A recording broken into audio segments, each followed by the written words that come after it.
Donc, voilà, je viens de mettre en route un enregistrement. Bonjour à tous et bienvenue à nouveau.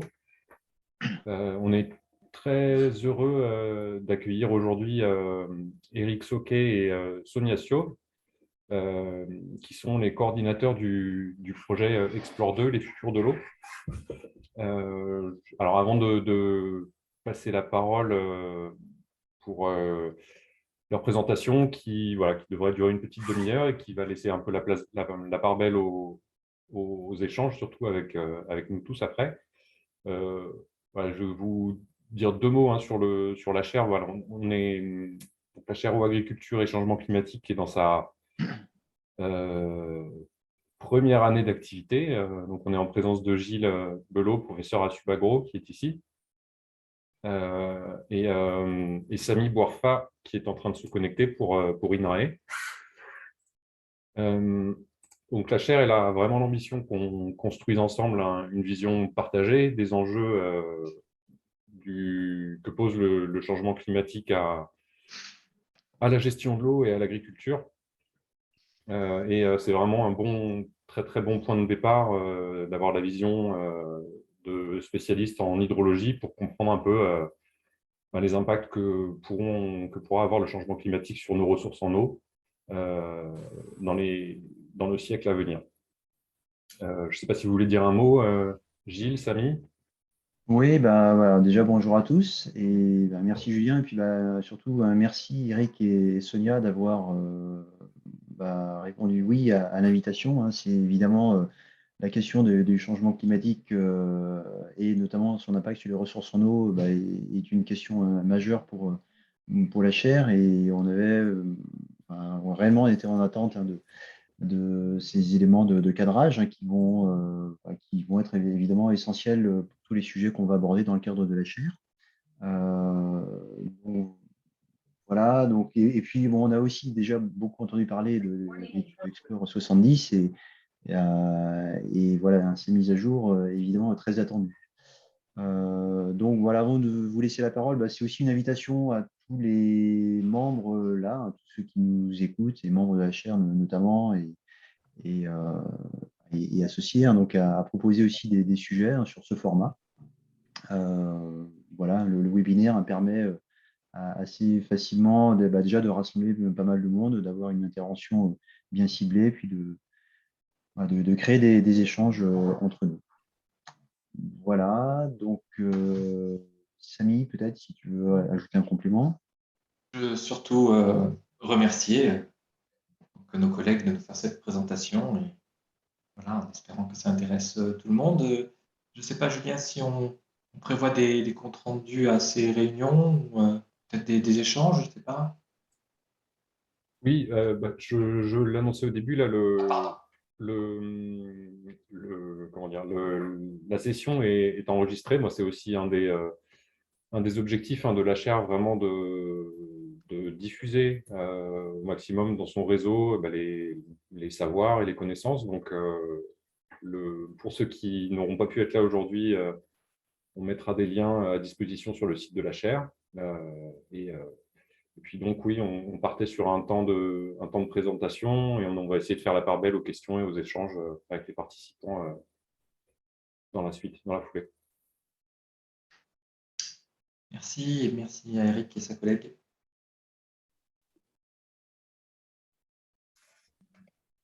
C'est à vous. C'est à moi. Bon, très bien. Ben, bonjour, je vais partager mon écran pour la présentation. Sonia est en train de se connecter, donc tout devrait aller. Voilà. Alors, pour commencer, peut-être pour ceux qui ne me connaissent pas, donc, je suis Eric Soquet, je suis directeur de recherche en hydrologie. Donc, je suis donc à INRAE, plus outre et la coordination du projet Explore 2, je suis chef de département adjoint du département Aqua au même titre que Samy, mais sur la composante hydrosystème et risque naturel. Mais aujourd'hui, c'est évidemment sur Explore 2 que je vais intervenir avec Sonia, à qui je laisserai la parole au moment venu, à la fois pour se présenter et puis pour également présenter la partie, puisque c'est une présentation à deux voix. Donc l'objectif aujourd'hui, c'est de vous donner un éclairage sur le projet Explore 2. Alors, un petit sommaire pour vous dire un petit peu comment ça va se passer. Donc, je vais vous introduire un petit peu le sujet, la question du changement climatique et des antécédents, on va dire, au projet Explore 2. Puis ensuite, ce sera vraiment quelque chose centré sur le projet en lui-même, ses ambitions, la façon dont il est organisé, sur les aspects scientifiques et les aspects accompagnement des utilisateurs. Et puis vous montrer que Explore 2 n'est pas isolé, mais en synergie avec un certain nombre de projets en cours. Et donc, il y a une certaine perméabilité entre Explore 2 et d'autres projets. Donc, pour commencer, donc on ne part pas d'une blanche. Donc, Explore 2 s'inscrit dans la continuité d'un précédent exercice qui était Explore 2070, qui était la première étude nationale avec une visée d'adaptation. C'était une étude qui a été lancée par le ministère en charge de l'écologie. Donc, ce n'était pas un projet de recherche, mais vraiment une étude qui cherchait à évaluer l'impact possible des changements climatiques et socio-économiques futurs en France, à la fois sur la France métropolitaine, mais également dans les départements d'outre-mer, donc avec un horizon qui était celui en gros, placé plutôt dans la seconde moitié du XXIe siècle. Donc, vous avez sur la droite un des résultats peut-être emblématiques du projet. Donc, c'est des points de simulation hydrologique, là où le projet a fourni de la donnée. Et puis, donc sur les triangles qui représentent en gros par la symbolique la tendance annoncée entre 2050, 2070 et puis le temps présent. Donc avec une pointe vers le bas qui désigne plutôt une tendance à la baisse et une pointe vers le haut qui fait une tendance, qui désigne une tendance à la hausse. Donc voilà, donc ça c'était en gros un des résultats d'Explore 2070 sous forme de carte présentée ici sur le changement de débit moyen annuel. Donc évidemment, depuis 2013, qui est la fin du projet Explore 2070, il y a évidemment la pertinence des données qui est questionnée par un certain nombre d'acteurs et même par un certain nombre de scientifiques, puisqu'elles sont au regard des dernières publications du GIEC. Il y a également des volontés désormais de mieux s'approprier la question de l'impact du changement climatique, cela notamment au travers d'un retour d'expérience qu'on avait réalisé en 2019 sur l'étude Explore 2070 pour savoir s'il y avait des besoins émergents pour une nouvelle étude. Et puis également, c'est ce qui a été souligné dans les conclusions des assises de l'eau. Et puis, la vraie volonté également d'aller un peu plus loin, d'engager vraiment des stratégies d'adaptation avec derrière l'urgence climatique qui est souvent mentionnée. Donc, Explore 2070 étant achevé, ce que je viens de dire, il y avait une volonté réelle des scientifiques et des acteurs de l'eau de renouveler cet exercice national, mais évidemment en ayant appris des écueils, des difficultés du projet Explore 2070. Donc, il y avait évidemment cette volonté de repartir sur des données actualisées. Donc, on repart sur des données issues de CMIP 5. Mais également, on avait d'autres ambitions, notamment celle d'avoir une plus forte concertation avec les utilisateurs potentiels de ces données, de type agence de l'eau, collectivité, bureau d'études, et de mieux ainsi accompagner la prise en main des résultats produits.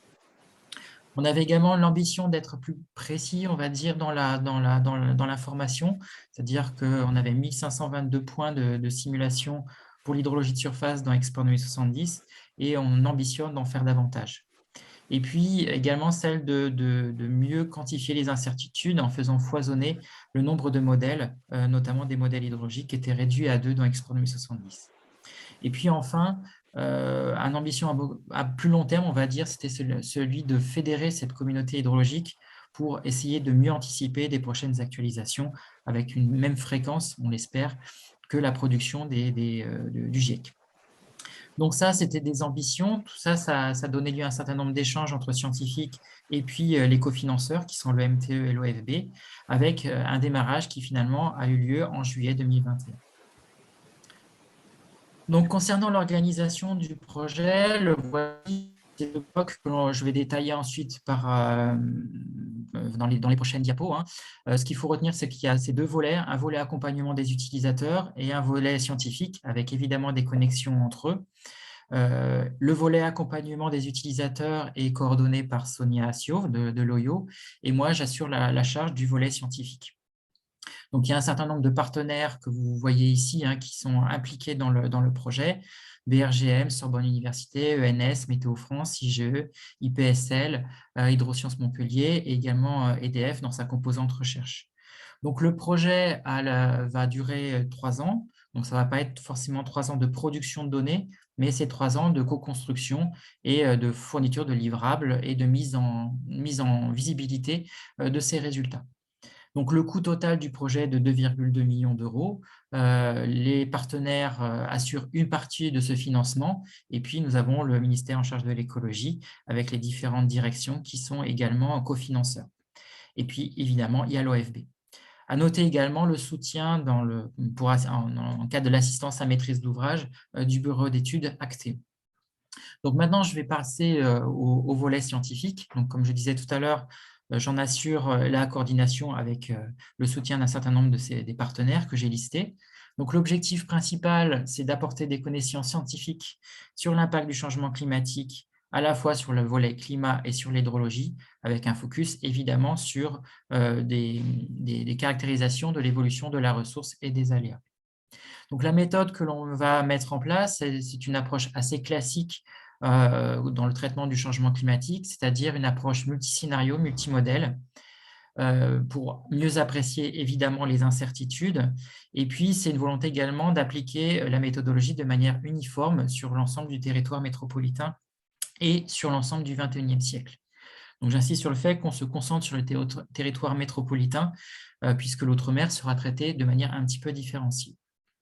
Et donc, tout ça, évidemment, pour explorer, comme je viens de le dire, une large gamme de futurs possibles et pour apprécier également les incertitudes à différents niveaux de modélisation, que ce soit au niveau du climat comme au niveau de l'hydrologie. Donc, dans le cadre de ce projet, on va fournir des données de débit, des données caractéristiques de l'hydrologie, mais également, en complément, on fournira un certain nombre de livrables, c'est-à-dire des éléments relatifs aux incertitudes, à la fois leur estimation et leur communication, avec un point assez sensible, qui est cette communication auprès des acteurs, puisque c'est quelque chose qui est assez sensible. On a également l'ambition d'avoir un rapport spécial, au même titre que le GIEC en produit, sur les aléas hydroclimatiques pour vraiment avoir une vision la plus précise possible et partagée notamment par tous les scientifiques sur l'évolution des pluies extrêmes, des crues, des sécheresses et des étiages. Concernant les outre-mer, donc je vous l'ai dit que c'était un traitement spécial, il n'y aura pas de production de données, mais une volonté d'aller regarder ce qui existe déjà, pour voir quelle est la connaissance actuelle sur les impacts du changement climatique, et puis d'aller également interroger les acteurs pour identifier à la fois les verrous scientifiques et également leurs besoins. Et puis, comme je le disais également tout à l'heure, la volonté également de produire une prospective scientifique pour préparer les prochaines actualisations. Alors, en termes de données climatiques, là, je vais rentrer un peu plus dans le détail des livrables. Donc, on a l'ambition de produire des projections sur l'ensemble de la France, donc en utilisant le pavage qui est celui de Safran, c'est-à-dire une grille 8 par 8 km qui pave l'intégralité de la France, et une volonté de reproduire les principales variables climatiques au pas de temps journalier. Donc, on aura des chroniques complètes entre aujourd'hui et la fin du XXIe siècle.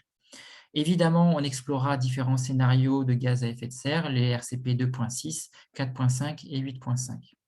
Alors, dans cet exercice, il n'est pas question de reproduire un climat à l'échelle mondiale, mais de valoriser un certain nombre d'exercices qui ont été réalisés, notamment dans le cadre de Eurocordex. Donc, on va aller exploiter ces simulations, qui sont des simulations produites par des GCM couplées à des RCM. Et ensuite, Météo France comme l'IPSL va se concentrer sur la méthode de désagrégation et de correction de biais pour produire les données à l'échelle 8 par 8 km. Donc voilà, donc à la fin, on aura mis en place une approche multimodèle impliquant un certain nombre de choix, notamment celui des couples GCM parmi ceux de Recordex et également de DRIAS 2020. Alors, DRIAS 2020, qu'est-ce que c'est? C'est ce qui a été produit récemment par Météo France. Donc, elle a mis en ligne un certain nombre de projections climatiques à l'échelle de la France. Donc, pareil, en allant piocher dans Eurocordex, donc avec Météo France a appliqué leur méthode qui s'appelle Adamon. Donc, on a eu cette discussion au sein de l'équipe projet pour identifier les meilleurs couples GCM-RCM vis-à-vis notamment de leur représentativité par rapport aux visions du climat qu'ils allaient produire, et puis notamment vis-à-vis d'une continuité avec des futurs résultats attendus de Synopsys, et puis également vis-à-vis de l'analyse des incertitudes. Donc au final, on aura 19 couples GCM-RCM corrigés par 2 méthodes, des méthodes de correction de biais, hein. Et au final, on aura 82 projections climatiques avec comme données précipitation, température, évapotranspiration de référence sur un ensemble de 8000 points qui pavent le territoire. Bon, ici, je ne vais pas forcément rentrer dans les détails. Ça, c'est des éléments tirés de DRIAS 2020. Donc, avec sur la gauche en haut, en gros, toutes ces opérations de GCM, RCM qui vont passer de l'échelle mondiale à une échelle locale. Et puis, vous avez ici quelques résultats en termes de précipitations quotidiennes, d'évolution, et en bas sur les températures. Donc, je vous laisse aller explorer DRIAS 2020 avec tous ces éléments qui sont en ligne, qui vous donneraient une première vision d'un échantillon, d'un sous-échantillon d'Explore 2 en termes de projection climatique. Concernant l'hydrologie, on va investiguer l'hydrologie de surface et l'hydrologie souterraine, avec également un focus sur la recharge, notamment la recharge hivernale. Donc, l'ambition d'Explore 2, c'est de produire ce que l'on appelle une hydrologie de référence, c'est-à-dire l'hydrologie la plus naturelle possible. C'est-à-dire qu'on n'a pas voulu intégrer la composante anthropique qui va perturber et modifier le fonctionnement du bassin versant, mais se limiter, et déjà c'est assez complexe comme ça, à l'hydrologie naturelle. Sous-entendu, l'hydrologie de référence que l'on va bâtir, qu'on va la construire pour le XXIe siècle, elle va être utile pour construire des exercices de prospective et là, simuler explicitement les actions de l'homme sur la gestion de l'eau et sur le bassin versant. Donc, de la même façon que pour le climat, on aura une approche multimodèle. Donc ici, vous avez mentionné 7 modèles d'hydrologie de surface qui vont être exploités. Alors, pas forcément sur l'intégralité, tous sur l'intégralité du territoire, mais ils paveront forcément une grande, une zone étendue de la France. En complément, donc, on a la plateforme AQFR qui vient fournir des éléments concernant l'hydrogéologie. Et puis, il y a également, ce que je n'ai pas mentionné ici, le modèle MONA sur le Nord-Aquitaine qui va produire des informations sur ce secteur en particulier. Dans ce cadre-là, je rappelle aussi, si ce n'est pas un projet de recherche, donc on est là pour appliquer les modèles, les mettre en œuvre avec cette perspective de fourniture de données. Dans ce cadre-là, et pour montrer un petit peu nos réflexions et comment on travaille, on constitue actuellement un cadre commun de modélisation, ce qui est tout à fait, ce qui prend du temps, notamment pour faciliter l'analyse des résultats, donc essayer de se donner un jeu de références, de stations de référence, par exemple pour la validation des modèles, et puis également pour faciliter ensuite l'exploitation des résultats, de se donner un nombre de points, enfin des points de simulation, tous partagés par l'ensemble des simulateurs. Donc, on est dans une phase de déploiement de modèles, construction de la structure des modèles, test de modalités de calage, etc. Et puis, à terme, on versera l'ensemble de cette production dans le portail DRIAS-O, sur lequel peut-être Sonia reviendra tout à l'heure.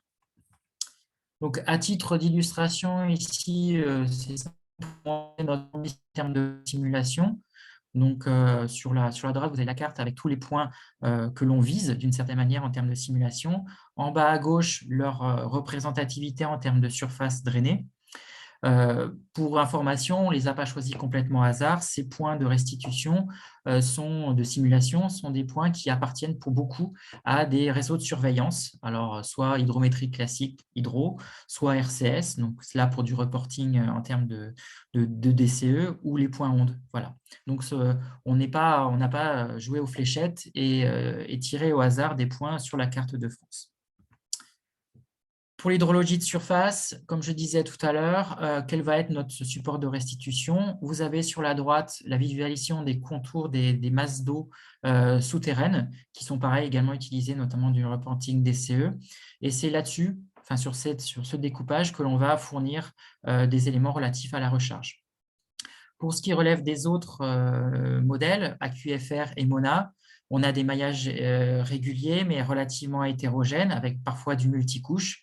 Donc, dans notre projet, on a convenu qu'on allait s'intéresser uniquement à la couche affleurante et c'est principalement là que l'on va fournir de l'information. En complément, on fournira également des informations au niveau de certains piézomètres puisque ces modèles ne le permettent. Voilà. Voilà pour les aspects scientifiques. Je vais laisser la parole à Sonia maintenant, qui me dira quand est-ce que je dois faire tourner les diapos. Ok, merci.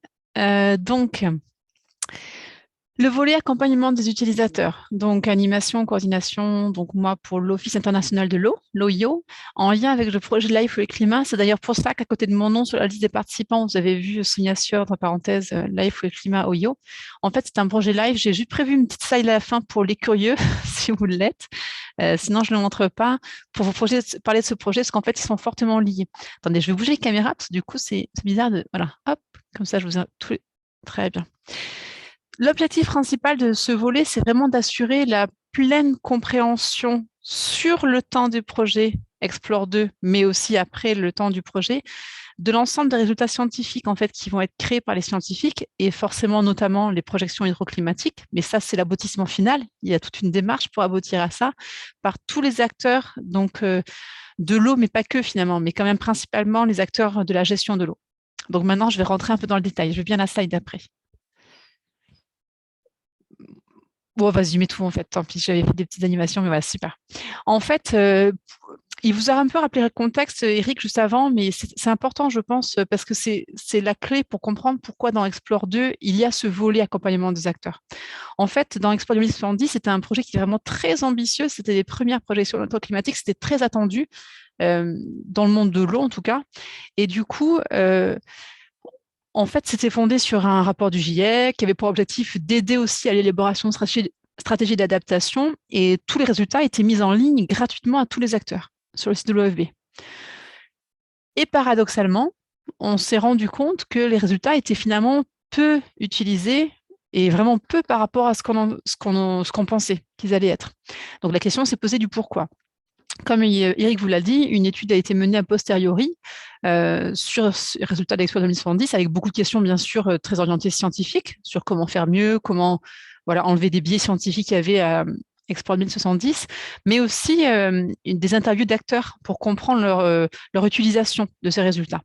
Et donc, moi, j'ai vraiment plutôt m'axer sur ce qui a été dit par les acteurs en termes de réponse à leurs besoins de ce projet Explore 2070. En fait, c'est dans ce qui est remonté, c'est que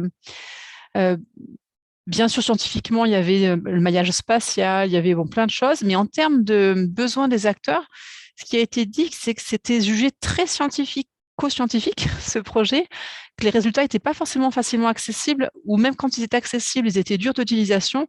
Et a priori, c'est ce qui explique principalement cette, on va dire, sous-utilisation. Donc, quand Explore 2 a été préparé pour commencer l'an dernier, il a vraiment dès le début été décidé qu'il y aurait 2 volets cette année, pas que le volet scientifique, mais un volet scientifique et un volet accompagnement des acteurs. Vraiment, l'objectif étant de répondre aux besoins des acteurs qui est aussi intéressant sur les résultats. S'ils sont trop compliqués ou pas accessibles, on perd de la matière en fait. Et donc, dans les besoins qui avaient été exprimés, c'était notamment, c'est la slide d'avant, pardon, désolée. Oui, j'ai mis entre parenthèses, c'est petit, mais vraiment, en plus, dans ce volet accompagnement des acteurs, c'est assurer la bonne compréhension tout le long du projet avec justement donc, des échantillons d'acteurs, mais aussi un besoin de formation, de guide de bonne pratique, de participation à des supports de communication, restitution, explication. Voilà. Bon, je rappelle bien sûr que l'étude complète, les 2 études, et les résultats d'Explore 2070 et l'étude a posteriori sont disponibles en ligne. Vous aurez les slides plus tard. Merci Eric. Je vais bien passer à la diapo d'après. Je veux bien que tu mettes le schéma et que tu rappuies encore. Il reste un petit... Voilà. Une fois de trop. Voilà. En fait, donc c'est bien une réponse volée aux besoins exprimés par les acteurs. Et donc, vous voyez, on a les 2 blocs orange et bleu, on va dire. Orange, c'est tout ce qui va être fait d'un point de vue scientifique, je vais pas revenir dessus parce que Eric l'a très bien dit. Et le bloc bleu, c'est le bloc accompagnement des acteurs aux utilisateurs. Bon, c'est pareil. En fait, ce qu'on a voulu faire, c'est créer des échantillons représentatifs des futurs utilisateurs des résultats d'Export 2.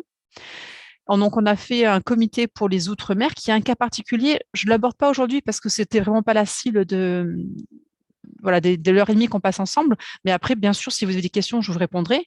Et un comité qu'on appelle juste utilisateur qui correspond à un comité métropole. Ce n'était pas dit en tant que tel, mais c'est le cas.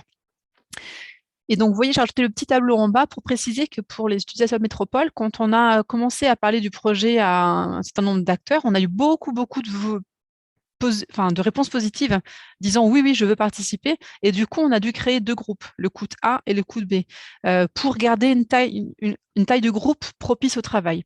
Donc, le COUT A, globalement, il y a 2 réunions par an, mais c'est vraiment en fonction de l'avancée des scientifiques. Donc, ce n'est pas rigidement 2, mais c'est ce qu'on envisage, essentiellement en virtuel, et plus des sollicitations ponctuelles. Tout à l'heure, je donnais des exemples concrets de ce que j'entends par sollicitation d'avis, en fait, et le COUT B qui reçoit en fait tous les supports des réunions, les comptes rendus et les mêmes sollicitations, mais qui ne participe pas physiquement, on va dire, aux réunions.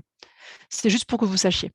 Et en termes de composition de ce comité, il y a agence de l'eau, service déconcentré de l'État, collectivité territoriale, bureau d'études, différents ministères, OFB, voilà. Tous les profils qu'on a pensé être des futurs utilisateurs des résultats. Je viens à la slide d'après, s'il te plaît. Donc là, je vous ai mis les principales activités dans le volet accompagnement des acteurs.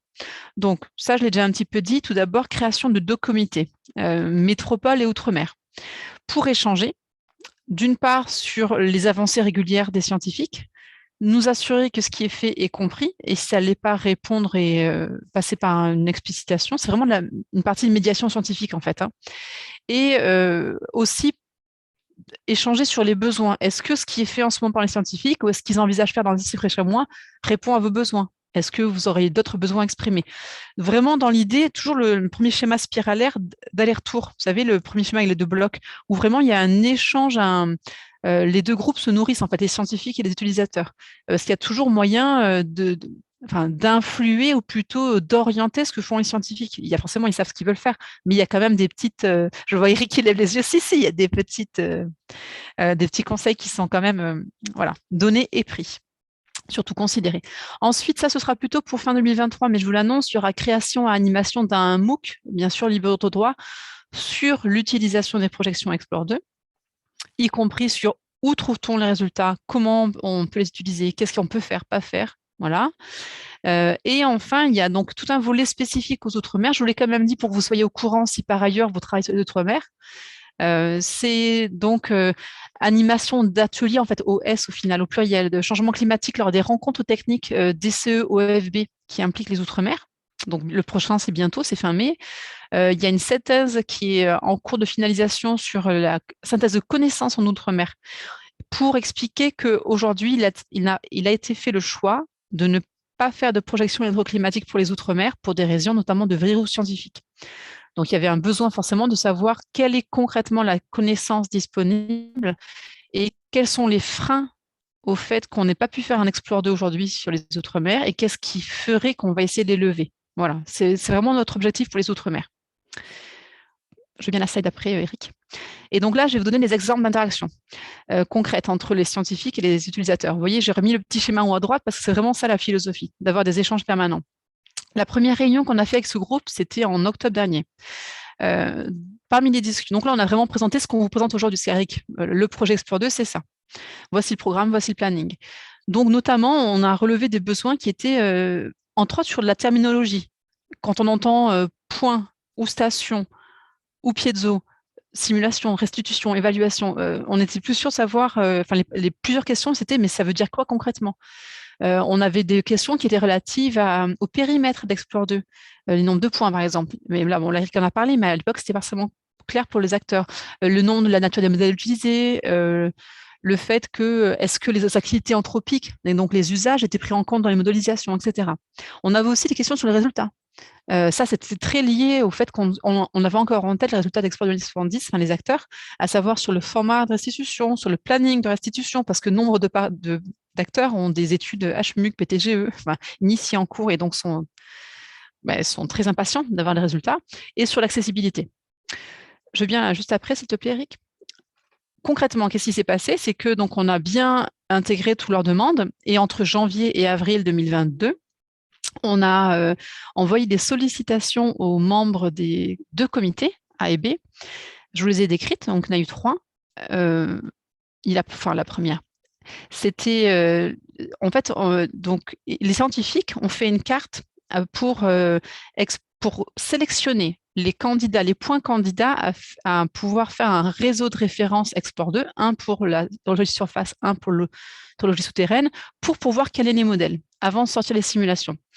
Et donc, du coup, comme il est visé à montrer avoir une hydrologie la plus naturelle possible, il y a eu des critères qui ont été choisis, dont le niveau d'anthropisation. Et l'objectif pour nous, c'était de demander aux acteurs, de par leur expertise particulière sur certaines régions de France, de nous dire est-ce que vous pensez que dans les X points qu'on a sélectionnés candidats à faire ce réseau de référence, est-ce que certains sont vraiment trop anthropisés à votre connaissance? Voilà, c'était le but. Deuxième sollicitation qui est A1, en fait, c'est sur ces points candidats à faire les réseaux de référence Export 2 pour caler les modèles. Il y a tout un travail de fait qui est encore en cours d'ailleurs, qui est très chronophage sur la critique visuelle des débits observés sur ces points, parce qu'il y a des anomalies qui peuvent être détectées. Et troisième sollicitation, c'est, comme l'a dit Eric, dans le cadre du projet Life et Climat qui se fait en parallèle, Météo France développe en fait le portail DRIAS-O, qui sera le cousin vraiment le jumeau de DRIAS, mais spécifique au secteur eau. Et donc, comme il y a eu une première maquette qui a été faite par Météo France, qui leur a été présentée justement en octobre 2021, on a vraiment mis en forme une oui, on est dans le bureau, hein, désolé. Je sens qu'on s'autogène. Et donc, du coup, une enquête pour formaliser les retours des utilisateurs sur cette maquette de portail DRIAS-O, qui pour l'instant est un démonstrateur accessible en ligne et qui sera ouvert à tous en décembre de cette année. Voilà, c'est pour vous donner un exemple de comment on interagit. Je veux bien la slide d'après, s'il te plaît. Voilà.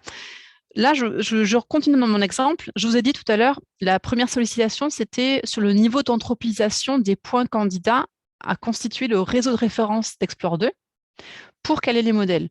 C'est tout bête, mais pour leur demander de réfléchir à ça, il leur fallut passer par un mail d'explication sur qu'est-ce qu'on entendait par… Déjà, Explore 2, il y avait 2 étapes. 1, on cale les modèles. 2, on fait des simulations. Donc, cale les modèles, c'est le bloc gris. Je fais des simulations, c'est le bloc bleu. Ensuite, quelles étaient les sources de données utilisées, quels étaient les points utilisés. Ça, c'est le bloc du milieu sur mon schéma règle de carte de France. Et expliciter aussi dans un corps de document tous les termes. Qu'est-ce qu'on entend par point, qu'est-ce qu'on entend par restitution, qu'est-ce qu'on entend par simulation, etc. Donc là, je vous ai extrait que le schéma de ce mail, je ne peux pas tout vous mettre, mais c'est pour vous dire qu'en fait, dans notre travail d'interaction permanente avec les comités, on a aussi ce genre de temps d'explication. Voilà.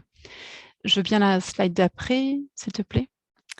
Deuxième réunion, on l'a fait très récemment, en avril 2022, et systématiquement, on ritualise un temps de présentation des travaux scientifiques, de l'avancée. Ensuite, on a présenté les résultats des 3 sollicitations qui avaient eu lieu entre janvier et avril, pour leur donner quand même à voir ce qu'ils avaient, la majorité d'entre eux avaient répondu, et comment on allait adresser surtout, comment on allait prendre en compte leurs commentaires et leurs besoins exprimés. Et troisième temps, action à venir. Et là, typiquement, ce qui avait été décidé les scientifiques en amont, en équipe projet, c'est qu'on leur a présenté la liste actuelle, parce que c'est en évolution, si un projet de recherche, vous voyez bien, ça évolue en permanence. C'est la liste actuelle des variables et indicateurs qui allaient être produits, calculés par les scientifiques d'Explore 2. Et deuxième point important, on leur a présenté le premier prototype de fiche station. Pour ceux qui connaissent Export 2070, il y avait des fiches stations. Et ça, clairement, c'était remonté comme un besoin. Les acteurs voulaient ces fiches stations. Mais du coup, nous, on voulait un nouveau format. Donc, il y a eu un prototype de fait sur la station de Poitiers-sur-Garonne. Et du coup, on leur a présenté. Et maintenant, je veux bien la suite. Voilà, la suite, c'est qu'entre maintenant et octobre 2022, c'est à peu près la date de la prochaine réunion qu'on a anticipée avec eux. On va leur envoyer des sollicitations. Ils le savent déjà, on les a prévenus. Qui sera de toute façon, l'adéquation entre la liste actuelle des indicateurs et variables et leurs besoins. Donc, c'est là où je dis qu'il y a possibilité d'orienter. Si vraiment tous les acteurs nous disent, voilà, je ne sais pas, l'humidité du sol, je dis une bêtise. Cet indicateur, vous ne l'avez pas mis dans votre liste, et vraiment, nous, ça nous est utile pour nos activités d'adaptation au changement climatique. Est-ce que vous pouvez le calculer? Les scientifiques vont réfléchir, c'est possible, c'est pas possible, sinon pourquoi, ou voilà. Ensuite, il va y avoir une sollicitation sur le prototype de fiche station, ce qu'ils en pensent. Et aussi, ça c'est encore à définir, mais on va essayer de commencer à réfléchir avec eux, à travailler avec eux sur la représentation des incertitudes, notamment sur les graphes. Qu'est-ce qui parle qu'est-ce qui ne parle pas? Vraiment la représentation. Et bien sûr aussi, il y aura un travail, mais peut-être pas tout de suite, sur le dialogue associé aux incertitudes pour l'explication. Et donc, petit dernier bloc pour moi. Je tiens à vous préciser qu'en fait, il est toujours possible pour vous d'intégrer le coût B. Le coût A, vous avez compris, il y a une taille restreinte, mais il n'y a aucun problème pour le coût B, parce que, et donc, si vous êtes membre du coût B, ce que vous pouvez faire, c'est déjà être au courant de ce qui se passe dans Explore 2, parce que vous recevez tous les comptes rendus de réunion et les PowerPoint associés des différents intervenants, que ce soit Météo France, INRAE, enfin, tout le monde. Et je vous envoie les sollicitations de la même manière que le coût A. Donc, votre avis est pris en compte, et pour nous, c'est vraiment aussi utile. Donc, n'hésitez pas à vous manifester en écrivant un mail ou en passant par Monsieur Lecomte, il transférera. Voilà, c'était bon pour moi. Je te laisse le planning. Oui, voilà, je reprends la main sur le planning. Mais bon, Sonia est concernée aussi par le planning. Oui, j'ai calé le micro. Un petit peu la dynamique du projet. Donc, comme je disais un petit peu tout à l'heure en introduction, on a vraiment ces 2 premières années qui sont les phases de production de données, qu'elles soient d'ordre climatique ou hydrologique, et puis donc le traitement de l'incertitude en parallèle. Et ensuite, à partir du second trimestre 2023, d'arriver à commencer à valoriser les résultats du projet, notamment sur les extrêmes.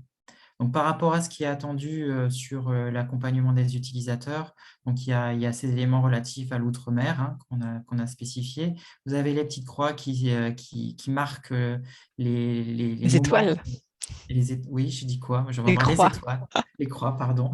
Les étoiles qui marquent nos différentes rencontres avec les utilisateurs et jusqu'à une conférence finale qui est prévue en 2024. Voilà. La conférence finale, pourquoi? Pardon, c'est tout bête, mais c'est une question. Pourquoi est-ce qu'elle n'est pas le dernier mois du projet? C'est parce qu'on l'a dit, le projet vit en parallèle du projet Life et Climat, qui a une conférence finale qui sera organisée donc fin semestre 1 2024. Voilà, ceci explique cela. Et on veut maximiser l'impact de ce qu'on va présenter, parce que c'est les mêmes types d'acteurs, en fait, de projets. Et donc là, Sonia, bientôt, tu vas reprendre la main, puisqu'il y a la synergie donc, avec d'autres projets. Donc, vous avez ici mentionné les trois projets qu'on a identifiés comme vraiment croisant le projet Explore 2. Donc, il y a le projet Life intégré artisan, le projet Life Nature Adapt, et puis le projet Life Eau et Climat. Donc, pour vous dire un petit peu, bon, même si on a isolé que ces trois projets, évidemment, on est tout à fait ouvert. La communauté scientifique est ouverte vers des utilisateurs potentiels, donc PTGE et autres. On voit que ça va forcément diffuser, qu'il va y avoir des interactions. Tout ça, évidemment, pour mettre à jour les connaissances et puis tous ces liens et tous ces projets, évidemment, d'autres vont peut-être venir dans la suite de la dynamique du projet Explore 2 puisqu'il se finit en 2024, évidemment. Donc, ça se verra au fil du temps. Je te laisse la dernière diapo sur Life et Climat. Oui. Tu peux revenir à celle d'avant, excuse-moi, pour être sûr, tout le monde connaît les projets. Enfin, juste pour Nature Adapt, c'est un projet en fait sur l'adaptation au changement climatique des aires protégées, particulièrement. Life Artisan intégré, c'est sur les solutions fournies sur la nature, pas que pour le secteur eau, mais entre autres. Et les Nature Adapt, en fait, eux, ils militent pour que le label aire protégée soit en soi une solution fournie sur la nature. Enfin, il y a tout un débat là-dessus, le lien aussi entre les deux. Et Nature Adapt a développé une boîte à outils et testé sur plusieurs aires protégées une démarche de diagnostic de vulnérabilité de l'aire protégée au changement climatique. Donc, pour ça, ils ont besoin de données, d'où le lien aussi direct avec Explore 2. Pour l'instant, ils se basent sur les résultats d'Explore 2070. Mais dès qu'ils auront Explore 2, ils changeront leur méthode. Et donc, le Life et Climat, je viens à la slide d'après. Donc, ce projet, il a démarré, merci Claire, il a démarré en septembre 2020, pardon. Hop, voilà, 2020. Nous sommes 14 partenaires, donc c'est l'OIO qui le coordonne, enfin c'est moi pour l'OIO qui le coordonne. Et dans les partenaires, vous avez les logos en dessous.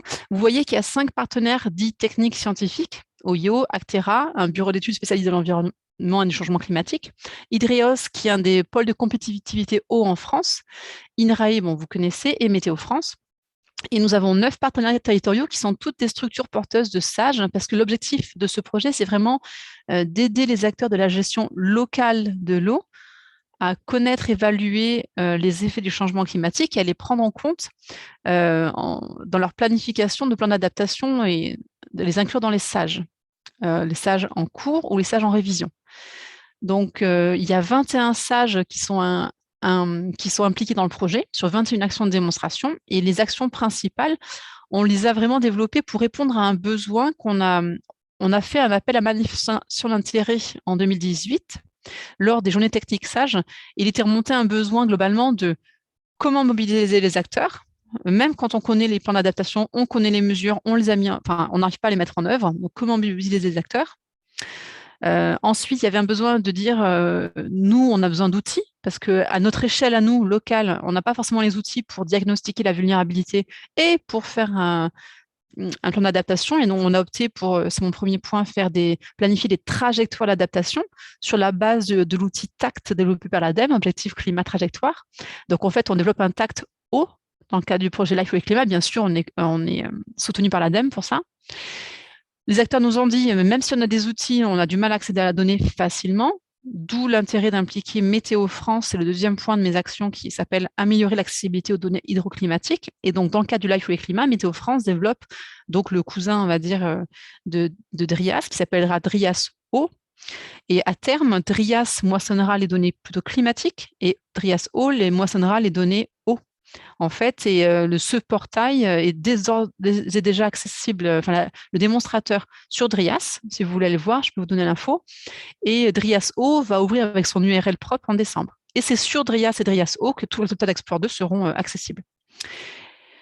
Voilà, je pense que j'ai dit l'essentiel. Météo.fr. Si vous voulez plus d'infos, on a fait le choix de ne pas faire un site de peu connu de tous les acteurs, de tout notre cible d'acteurs. Voilà, je n'en dis pas plus pour Life with Climat parce que c'était vraiment une parenthèse. Voilà, merci de votre attention. Donc, on est à votre disposition pour des compléments de compréhension. Voilà. Je vois déjà une question dans le chat, mais je crois que c'est plus pour toi.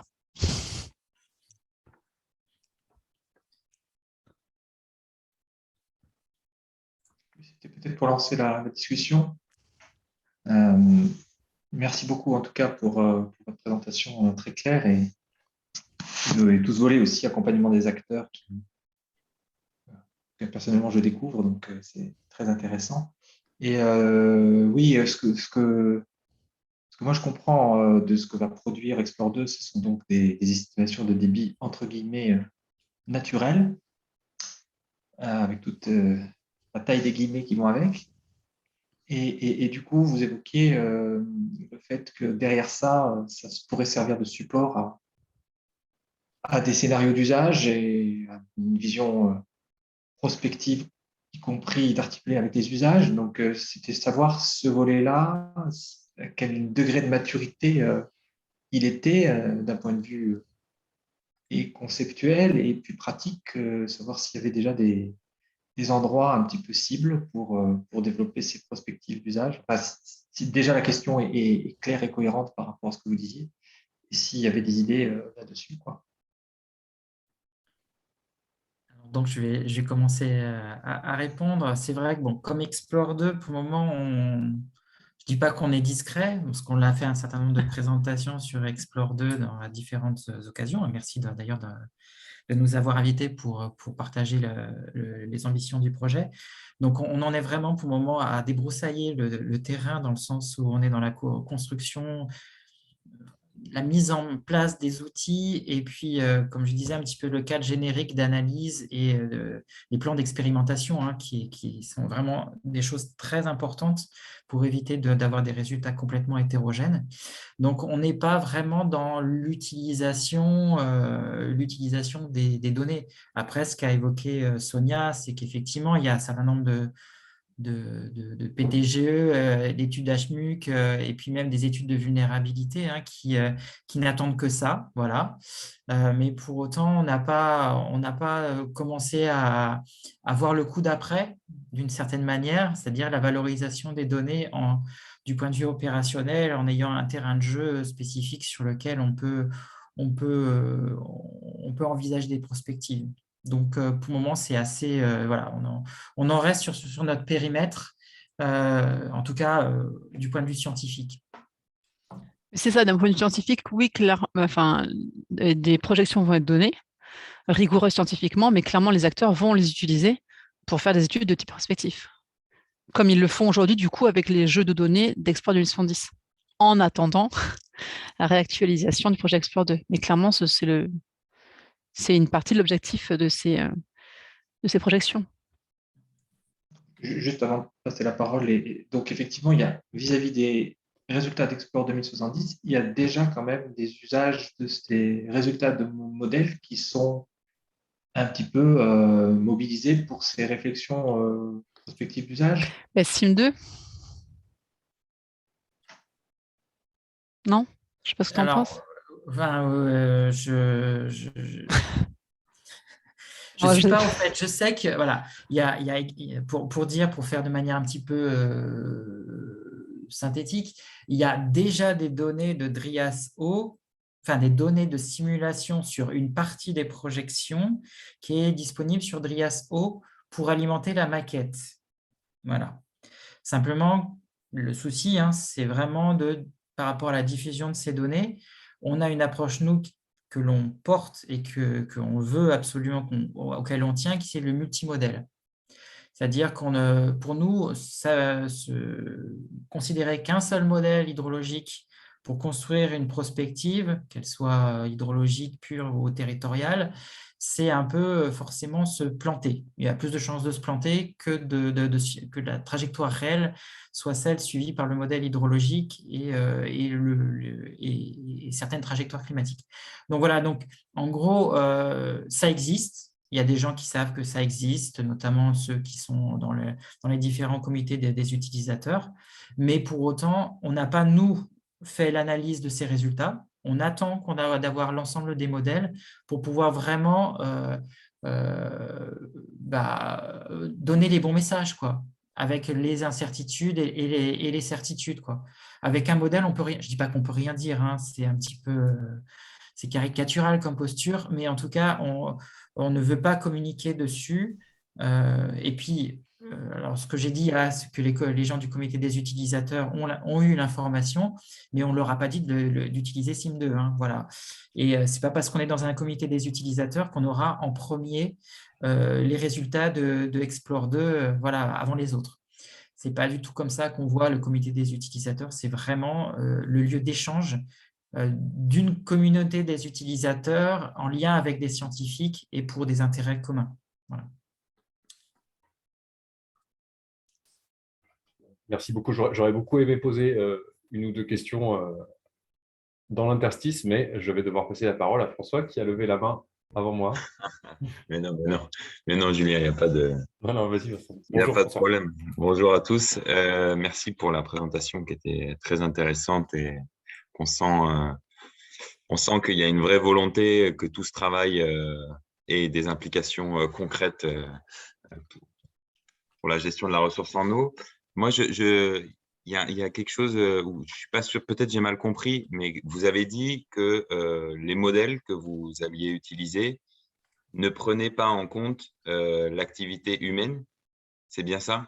OK. Parce que là, de la même façon que vous appuyez sur les données du GIEC, le GIEC, il dit, voilà, moi, je fais 4 scénarios avec, selon s'il va y avoir tant de tonnes de CO2 qui ont été libérées, tant de tonnes, et donc l'activité humaine qui fait des tendances à la baisse ou à la hausse sur les consommations d'électricité, d'énergie, peu importe.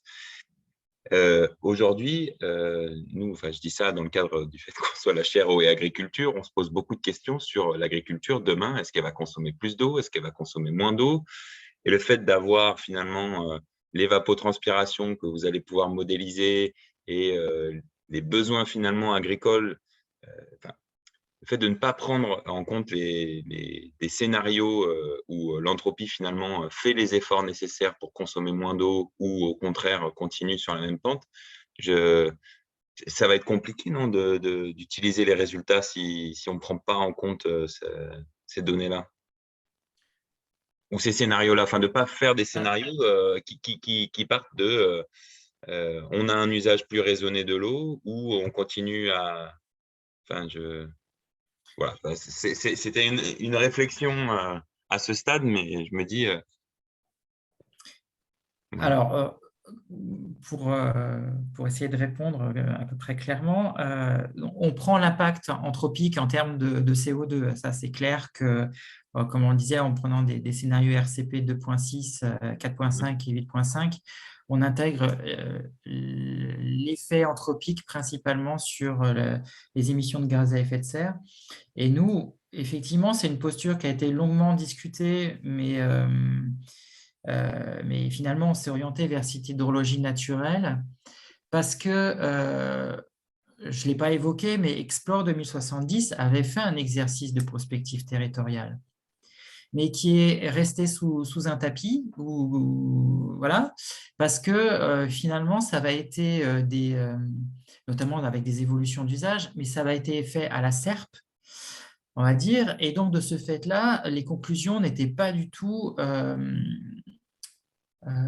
validé, enfin d'une certaine manière, ça apportait plus de bruit et plus de problèmes que ça n'apportait de solutions en termes d'adaptation. Donc, c'est pour ça que vraiment l'usage a été mis de côté et pour avoir fait un certain nombre de travaux, notamment sur la Durance, sur la Garonne, on voit vraiment qu'il y a des éléments relatifs aux usages et aux trajectoires socio-économiques des territoires qui ne sont pas négligeables et qui peuvent être parfois tout aussi importants, entre guillemets, que le changement climatique, et que voilà, on ne pouvait pas traiter ça en même temps. Donc, vouloir ajouter la dimension anthropique et usage nécessitait d'avoir déjà un projet beaucoup plus large, avec évidemment toutes les composantes, que ce soit l'agriculture, l'énergie ou l'environnement, toutes ces questions-là posées à plat, à une certaine échelle qui soit l'échelle la plus pertinente possible. Et le projet, il a mis 2 ans pour, je vais critiquer personne, mais il a mis 2 ans pour émerger auprès du ministère de l'écologie. S'il fallait faire tout depuis l'hydrologie naturelle jusqu'aux usages, eh ben, je pense qu'on serait encore en train de construire le partenariat, le consortium et trouver les financements. C'est peut-être un peu basique comme réponse, mais Et on tient en compte des prélèvements actuels. Par exemple, je veux dire, les niveaux de nappe aujourd'hui sont ce qu'ils sont aussi et en très forte partie à cause des prélèvements actuels.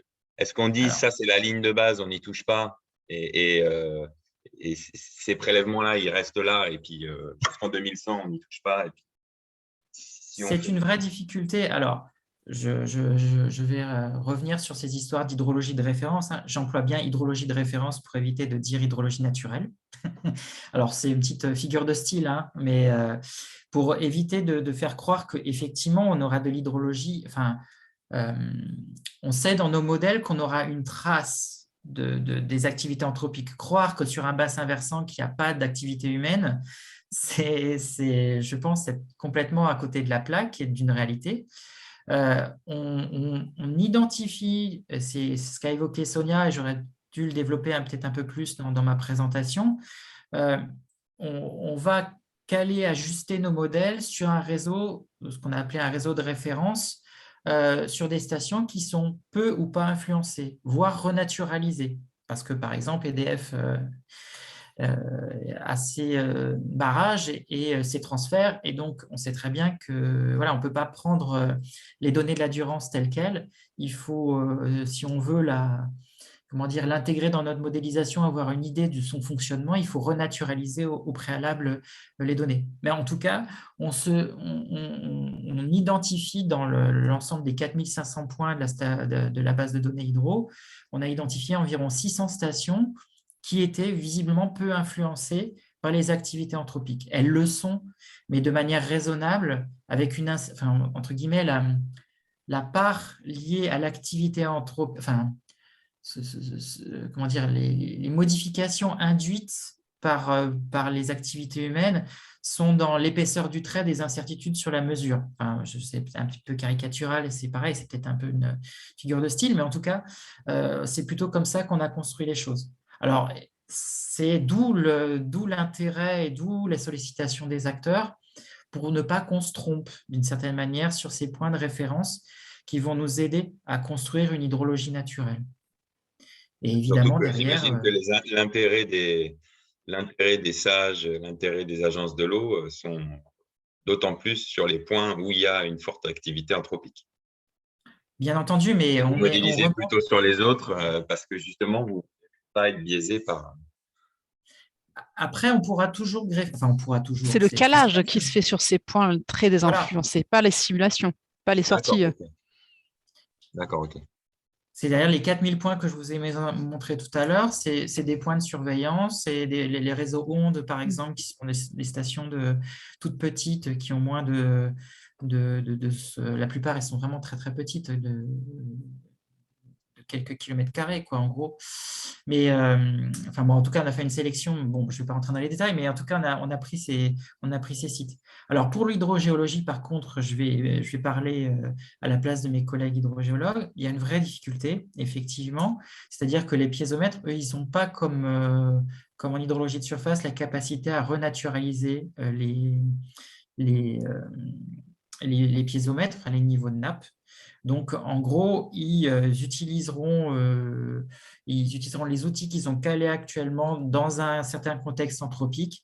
Par contre, dans le futur, il n'y a pas de scénario d'évolution de la consommation en eau, voilà, qu'elle soit pour l'agriculture ou pour l'eau potable. Donc, il y a des petites nuances. C'est à nous aussi d'expliciter ça, mais il y a des limites dans la modélisation et dans les outils actuellement développés qui font que soit on ne fait rien, soit on fait, mais avec évidemment des warnings et ne pas se tromper sur l'interprétation des résultats. J'espère avoir répondu à votre question. Oui, très bien. Donc, il y aura possibilité d'injecter dans les modèles, une fois qu'ils seront stabilisés, des scénarios qui, par exemple, pourraient permettre aux décideurs de dire, bah voilà, bah, si j'arrive à faire tel effort sur ma ressource en eau, tel truc, j'arriverai à un équilibre, etc. Ou c'est comme ça que c'est imaginé pour l'usage futur du… Pas forcément.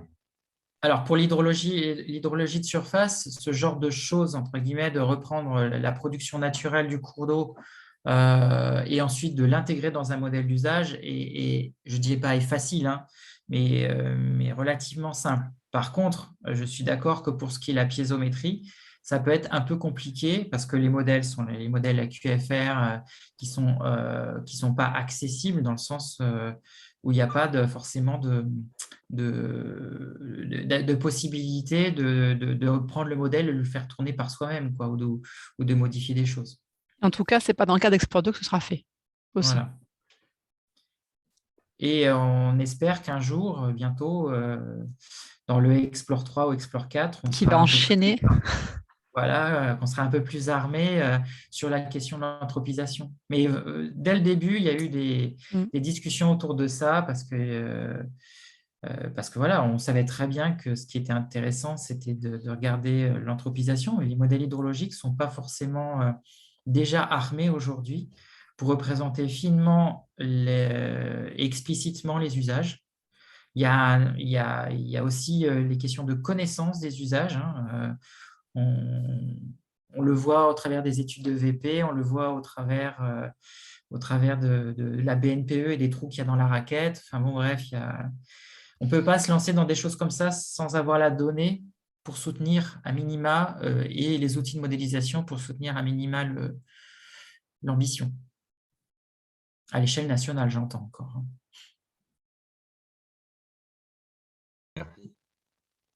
Je vous invite à lever la main ou écrire éventuellement sur le fil de discussion si vous voulez prendre la parole. En attendant, je vais glisser ma question. Vous avez dit tout à l'heure que… Et bon, il y a un rapport qui détaille apparemment ces éléments-là, mais que les données d'Explore 2070 avaient finalement été peu utilisées, enfin pas autant du moins que vous l'attendiez. Et du coup, je me demande, je me demande qui les a utilisés pour quelles applications, qu'est-ce que vous attendiez comme utilisation supplémentaire enfin, voilà, est-ce que vous pouvez nous en dire un petit peu plus sur, sur ce rapport, peut-être en 2 mots qu'on ira regarder plus précisément, hein, mais, Ton rapport, Eric. Au rapport, Sonia. Ah non, mais c'est le Euh, tien, c'était auteur. Ouais, oui, c'est ça, oui. Ouais, mais il y a 3 ans que je l'ai fait, donc bon, bref, donc alors, euh, ceux qui ont beaucoup utilisé ces données-là, c'était des gens qui ont été à un moment ou à un autre impliqués dans les différents comités qui ont été constitués de suivi pour l'étude d'Export 2070, hein. Donc, les agences de l'eau particulièrement étaient au courant de Export 2070. Donc, ils sont allés récupérer des données.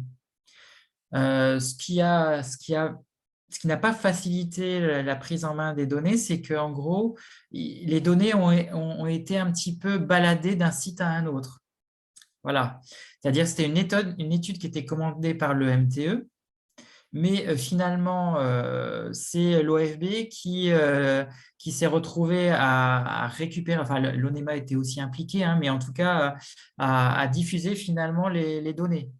Maintenant, si vous allez les chercher, il faut contacter quelqu'un qui va vous les mettre à disposition. Donc, en fait, il y a eu aussi un essaimage dans les DREAL. Mais en fait, voilà, il y a eu beaucoup de communication sur le résultat, mais derrière, finalement, pas explicitement de la part, je pense, des chefs de projet, de volonté d'aller mettre en ligne vraiment et de les rendre visibles auprès des utilisateurs.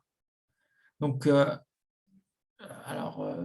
au moment de se reposer la question d'un nouvel Explore, hein, on a vraiment regardé ce qui se faisait ailleurs, c'est-à-dire qu'il y a maintenant désormais une grande quantité de portails, de services hydroclimatiques.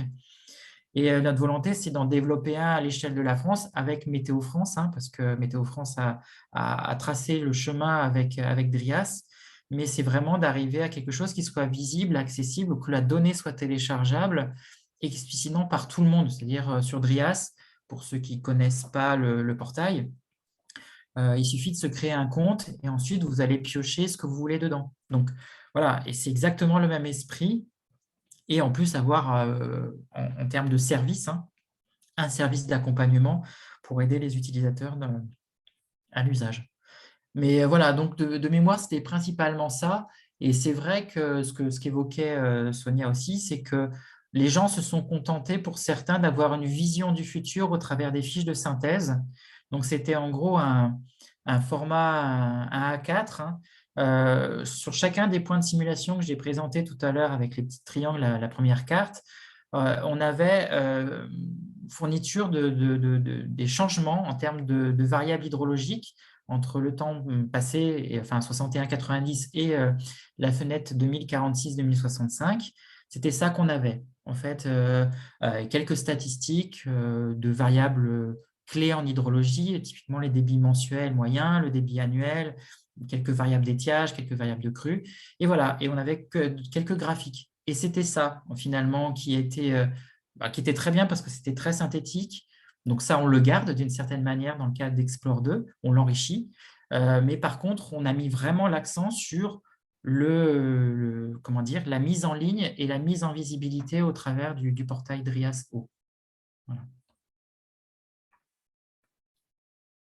Et puis, il y a 10 ans aussi, hein, faut se remettre dans le bain. Il y a 10 ans, je ne dis pas qu'on commençait à connaître le changement climatique, mais le changement climatique était plutôt traité par les scientifiques, hein, et que petit à petit, les bureaux d'études, dans le cadre d'études, le changement climatique a été mis en avant comme un incontournable d'une certaine manière en termes de gestion de l'eau. Et de ce fait-là, la demande a accru et il y a une volonté de démocratiser le changement climatique, en tout cas les données et l'accès. on pouvait s'attendre à ce que ce soit des données de référence pour des études de détermination des volumes prélevables, par exemple, dont vous avez parlé, ou les actions de planification. des choses qui pourra… Oui.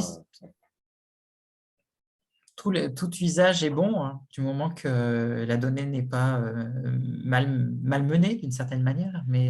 Et pour Voilà. éviter le mal usage des données, juste pour information, dans le cadre du projet Life et Climat, INRAE est aussi impliqué, un collègue d'Eric, et il y a un livre blanc sur les conditions de modélisation, notamment d'utilisation des données de modélisation à l'échelle locale qui est en cours de développement.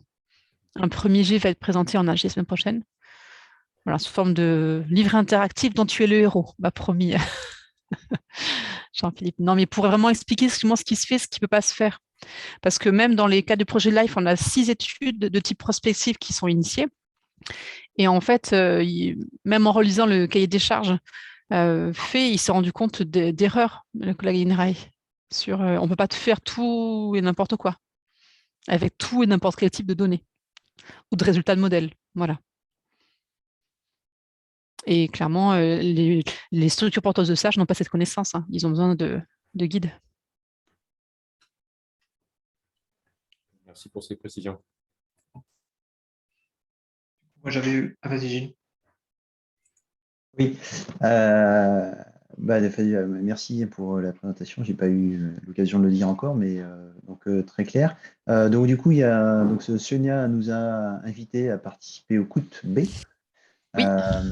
Bon, voilà, alors, évidemment, on est très concerné par le sujet. Donc, comment intervenir?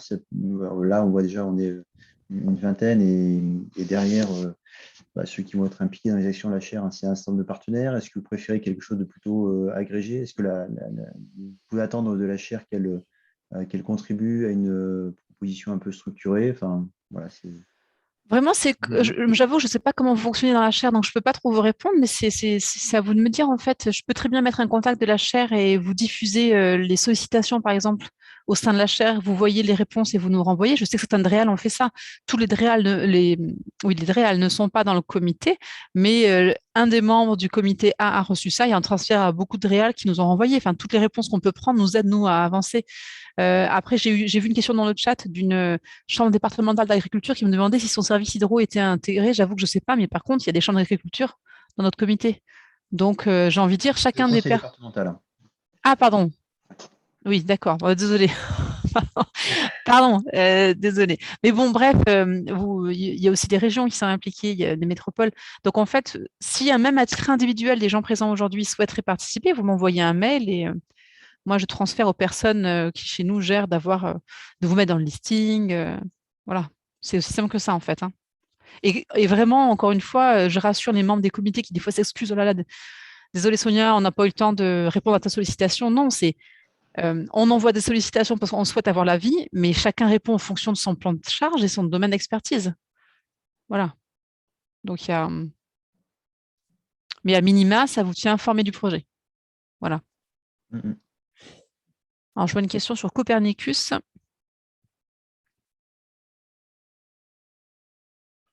Peut-être juste pour terminer sur la façon d'échanger entre la chaire et Explore à travers le comité des utilisateurs B.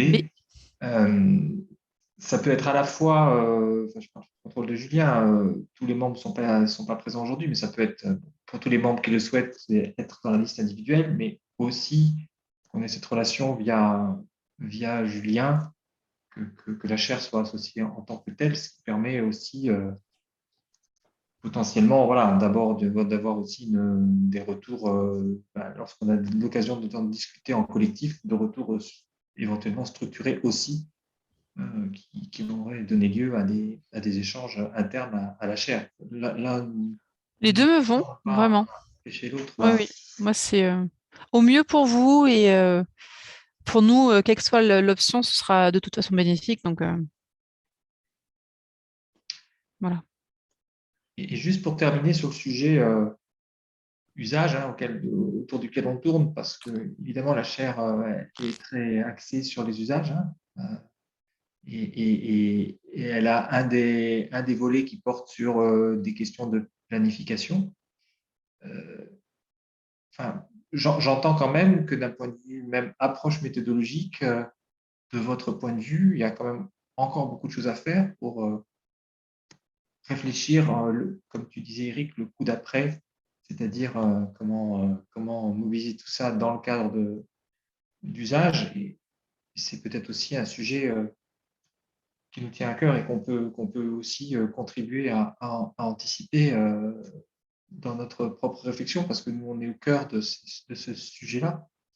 Donc, sans en faire un chantier énorme, mais d'avoir contribué à cette réflexion qui débouchera un jour ou un autre sur des choses plus consistantes, on va dire à une échelle plus large, mais sur quelques territoires d'investigation sur lesquels on travaille déjà, d'avoir un peu cette réflexion-là, quoi. Comment finalement mobiliser ce type d'informations, même si toutes ces informations ne sont pas encore tout à fait calées, validées. Vous en avez déjà une bonne idée de la nature de cette information que vous allez modéliser et comment mobiliser ce type d'informations dans une vision un peu prospective et de scénario d'usage.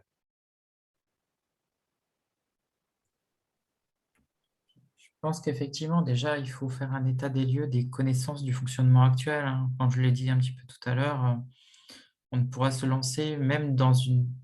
On pourrait imaginer quelque chose qui est du type business as usual, une modélisation de cet ordre, hein, comme on fait des modélisations avec un état de référence de ressources naturelles, mais on peut imaginer intégrer le fonctionnement actuel et les activités actuelles pour donner à voir, hein, au même titre que cette ressource naturelle. Mais par contre, comme je disais, hein, c'est vraiment appréhender le fonctionnement du bassin versant et d'être conscient des limites. Typiquement, on n'arrivera jamais à représenter le fonctionnement des béals, quoi, en gros, hein. C'est pas l'échelle qui est visée, hein. Bon, j'ai pris cet exemple-là, mais il y a certainement d'autres exemples à intégrer. Mais voilà, il faut être assez honnête dans les ambitions d'un travail sur une hydrologie anthropisée future à l'échelle nationale et ne pas dire que ce qu'on va faire, c'est effectivement une représentation fiable du futur, encore moins. Déjà, bon, pour l'hydrologie naturelle, c'est compliqué, il y a déjà des biais de modélisation. On peut imaginer que ces biais peuvent être doubles ou triples quand on s'intéresse à une hydrologie anthropisée et quand on regarde les étiages, quoi. Voilà, clairement, hein, c'est là où il y a tous les enjeux et c'est là où le bât blesse, que ce soit en termes de prélèvement ou en termes de fonctionnement hydrologique naturel et sa représentation. Ouais, c'est-à-dire qu'il va y avoir évidemment des interactions, hein. Les usages, ils sont aussi liés à la ressource disponible. Et puis les usages vont évidemment intervenir sur les ressources. Donc c'est ça qui devient très complexe. Mais voilà, un défi pour les futurs travaux. Après, il y a nous, dans le projet de Life et Climat, il y a clairement des partenaires qui ont fait le choix pour justement modéliser les usages. Comme concrètement, c'est les acteurs de terrain qui sont le plus au courant des usages et avec finesse, on va dire, des évolutions possibles, des scénarios possibles, qui misent sur une modélisation même de leur bassin. On parle de jumeaux numériques, mais en fait, ils misent sur le développement de jumeaux numériques de leur bassin pour justement, quand ce sera parfaitement modélisé, on va dire en connaissance fine, pouvoir faire entrer en entrée de modèle et si on ne change rien, mais on prend plusieurs scénarios climatiques d'évolution, et si on réduit de X% l'activité, cet usage-là, etc. Non, mais il y a ça aussi en ce moment qui est en cours de développement. Et enfin bon, je n'ai pas assez connaissance, mais je ne suis pas, moi, convaincue aujourd'hui que c'est forcément la solution passera par un modèle national des usages. Voilà. Bon, après, mais sachez qu'en ce moment, il y a des bassins qui font ça. Quand on parle d'usage, juste pour être clair, on parle Usage de l'eau. forcément en grande partie du prélèvement, mais on peut parler aussi de l'occupation du sol et des conséquences que ça a sur les écoulements et que les manières de cultiver aussi peuvent avoir sur les écoulements. Tout à fait. Et usage, ça peut être aussi, enfin, usage, c'est un terme un peu bizarre, mais genre la biodiversité, les écosystèmes qui vivent autour de l'eau. Est-ce qu'on considère que c'est un usage ou un droit ou... Bon, pour l'instant, c'est usage, mais... On nous avait aussi posé la question, et vous ne l'avez pas posée, hein, je ne vais pas me la poser à moi-même, mais quand même, c'était réellement Là, on traite que les aspects quantitatifs, hein, ça ne veut pas dire que l'eau va être simulée, elle est propre, entre guillemets. Donc, il y a des D'usage. questions autour de la qualité de l'eau et de la thermie aussi en rivière, parce que ça peut intéresser notamment les centrales nucléaires, de savoir finalement quelle eau, à quelle température. Les espèces également, hein, les espèces le milieu également impacté par les températures de l'eau. Et parfois même, on va jusqu'à des prélèvements en eau potable qui peuvent être impactés. En tout cas, l'eau potable et le traitement de l'eau potable qui peut être impacté par des températures un peu plus élevées, quoi. Donc voilà, donc il y a je ne dis pas qu'en partant du changement climatique, ça foisonne dans tous les sens. Et on sait qu'on a juste traité Explore 2, a juste traité un tout petit bout, certainement, et qu'il y a encore beaucoup de choses à faire.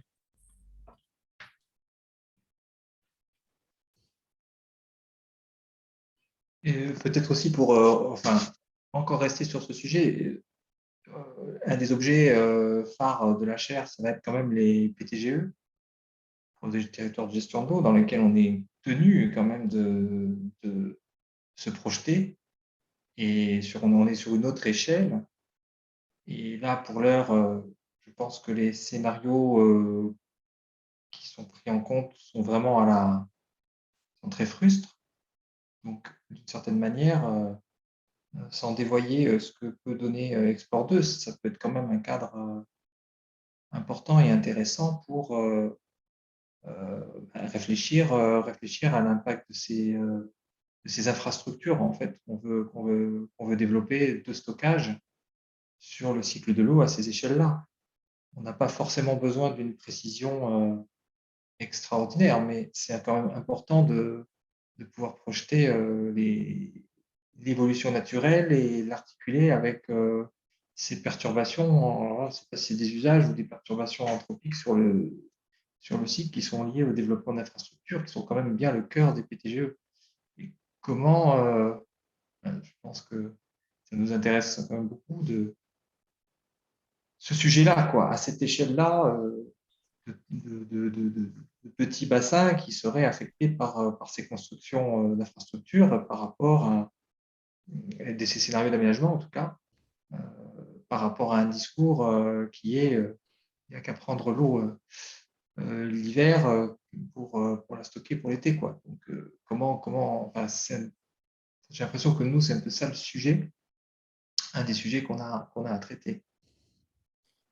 Alors, pour répondre sur un des aspects, quand même, pareil, même si je suis enthousiaste et je dis que Explore 2 va faire beaucoup de choses, il ne fera pas tout encore, hein. C'est-à-dire que les bassins versants que l'on va modéliser, ils ont une taille supérieure à 64 km². C'est parce que le forçage climatique, il est à cette maille, il est à cette résolution. Donc, on ne s'engage pas à les produire de la donnée à une maille beaucoup plus fine. Alors, peut-être que dans un Explore 3, 4, 5, dans 20 ans, il y aura une résolution plus faible, mais aujourd'hui, on ne garantit pas ça. Donc, on ne garantit pas un accès à une donnée beaucoup plus fine.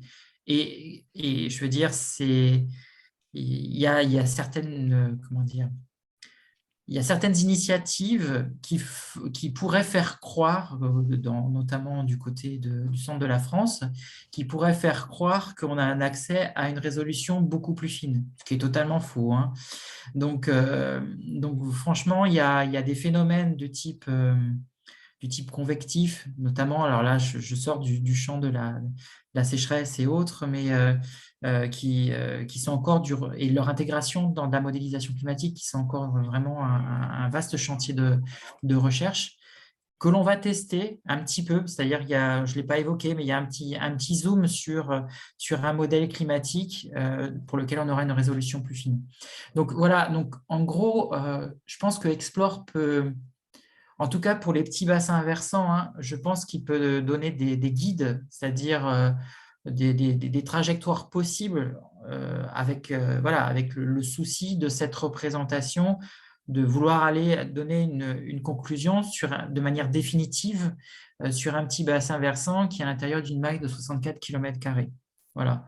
Et je pense que les enjeux, alors là je sors d'Explore 2, hein, mais le positionnement de ces retenues diverses et variées ou structures dans le réseau hydrographique, à mon avis, c'est quand même assez crucial sur leur acceptabilité, sur leur impact.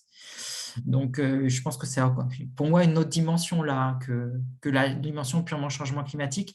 Mais en tout cas, voilà, Explore 2 peut aider, mais en tout cas ne va pas en termes de données numériques, de données climatiques, accéder à une résolution excessivement fine. Et quel que soit le type d'approche, je pense que personne ne peut prétendre à reproduire un climat du futur sur des mailles de 1 par 1 km, quoi. Voilà. Merci. Demain se sont levés. Oui. Alors, je vois l'heure filer. Je sais que Fabienne Guyot de la Chambre d'agriculture des Alpes-de-Provence a levé la main. On aura une question aussi de Delphine Lénart. Oui, bonjour. Est-ce que vous m'entendez? Très bien. Oui, bonjour. Donc, Fabienne Gueux, la Chambre d'agriculture des Alpes-de-Haute-Provence. J'avais une intervention alors plutôt en termes d'accompagnateur au sein de l'agriculture qui rejoint un peu l'intervention de M. Bouarfa.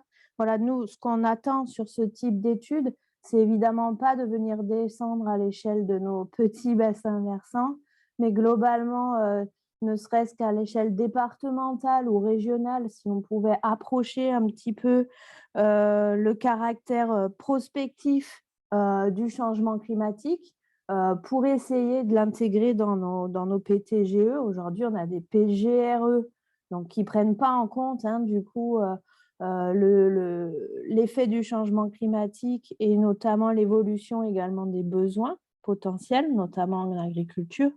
Donc, ce qu'on attend, c'est plutôt sur ce volet prospectif un peu d'imager ou de nous donner des éléments sur les axes de vulnérabilité de nos territoires, c'est-à-dire le changement climatique, est-ce qu'il va plutôt concerner le TP avec la hausse des températures ou alors la sécheresse des sols ou moduler la pluviométrie, puisqu'à priori aujourd'hui on est plutôt sur une stabilité annuelle de la pluviométrie, mais par contre une répartition qui serait différente, avec des étiages estivaux, mais aussi des étiages hivernaux. Et en fait, l'ensemble de l'analyse, avec votre aide, hein, l'analyse de ces éléments, parce que parfois c'est un peu compliqué de s'y retrouver, mais peut nous donner justement des axes d'action à intégrer dans les programmes d'action, c'est-à-dire est-ce qu'on va plutôt agir sur du stockage de l'eau dans les sols,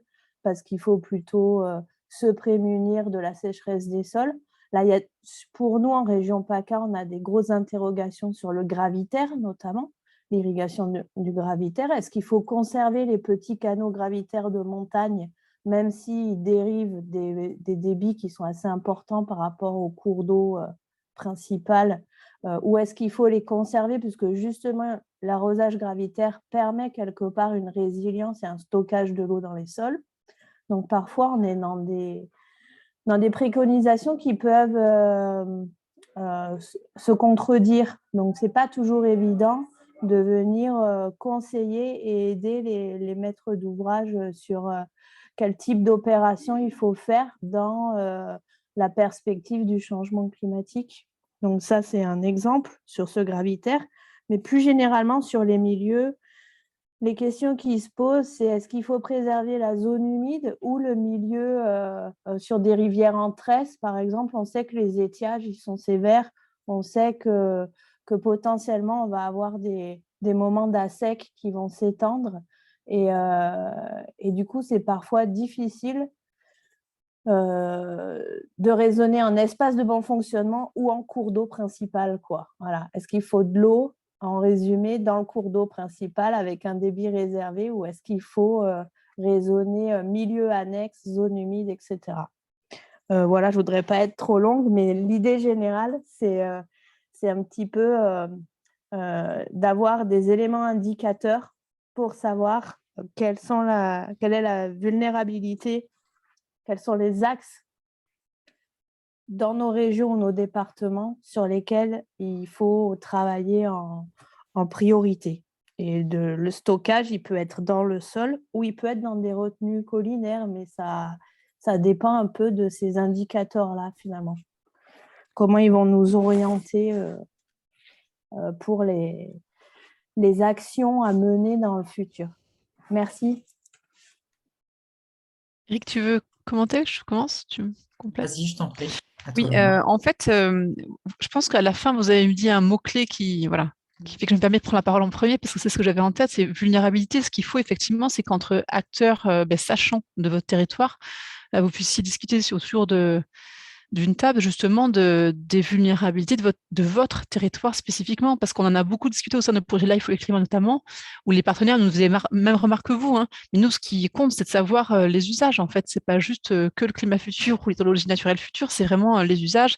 Sauf que la réponse, c'est que c'est les personnes sur le territoire qui savent en fait vraiment mieux connaître et décrire les usages et savoir comment ils peuvent évoluer, quel scénario faire et quel scénario envisager en fonction de la vulnérabilité de tel ou tel usage.